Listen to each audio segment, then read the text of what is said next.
57 ہجری مدینہ منورہ، جب خانہ امامت میں ایک اور نور کا اضافہ ہوا۔ یہ ولادت تھی اس معصوم کی جسے دونوں طرف سے شرف حسنی اور حسینی ملا۔ جب امام زین العابدین نے اپنے اس لخت جگر کو پہلی بار اپنی گودی میں لیا تو مدینے کی فضاؤں میں رونق بکھر گئی۔ باپ نے بیٹے کا نام محمد رکھا اور چہرے پر ایک ایسی مسکراہٹ آئی جو غموں کے سائے میں بھی امامت کا نور بکھیر رہی تھی۔ لیکن اس نورانی بچپن پر جلد ہی غموں کے بادل چھا گئے۔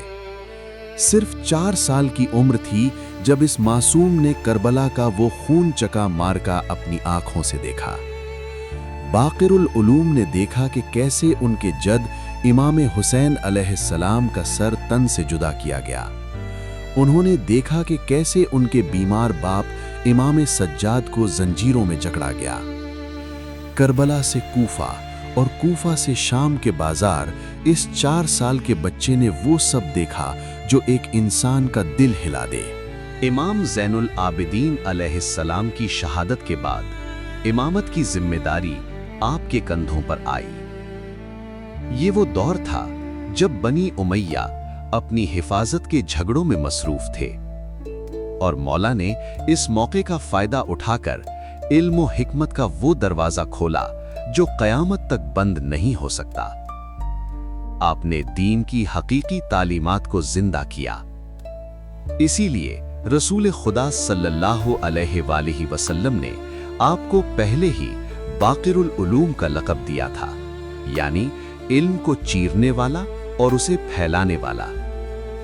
ہزاروں شاگرد آپ کے درس میں بیٹھتے تھے، اور دنیا بھر سے لوگ اپنی مشکلات کا حل لینے امام کی بارگاہ میں حاضر ہوتے تھے۔ امام باقر علیہ السلام کی بڑھتی ہوئی مقبولیت اور ان کے علم نے ہشام بن عبد الملک کے تخت کو ہلا کر رکھ دیا۔ وہ جانتا تھا کہ جب تک یہ علم کا سمندر بہہ رہا ہے، اس کی جھوٹی حکومت قائم نہیں رہ سکتی۔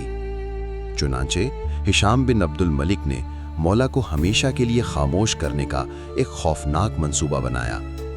اس کے حکم پر مولا کو انتہائی چالاکی اور بے رحمی سے وہ قاتل زہر دیا گیا جس کا زہر دھیرے دھیرے آپ کے جسم اطہور میں پھیلنے لگا۔ زہر کے اثر سے مولا کے آخری دن انتہائی تکلیف دہ تھے، لیکن ان کی زبان پر صرف خدا کا شکر اور عبادت تھی۔ 7 ذی الحج 114 ہجری مدینہ رو پڑا۔ امامت کا 5واں چراغ ہمیشہ کے لیے بجھ گیا۔ امام جعفر صادق نے اپنے مظلوم باپ کو غسل دیا، کفن پہنایا، اور پھر اس معصوم کو جنت البقیع میں ان کے باپ امام سجاد اور جد امام حسن علیہ السلام کے پہلو میں دفن کیا گیا۔ آج بقیع کی وہ اجاڑی اور بے ساس و سامانی گواہ ہے کہ دنیا کے بادشاہ مٹ گئے، لیکن باقر العلوم کا نام اور ان کا علم آج بھی زندہ ہے۔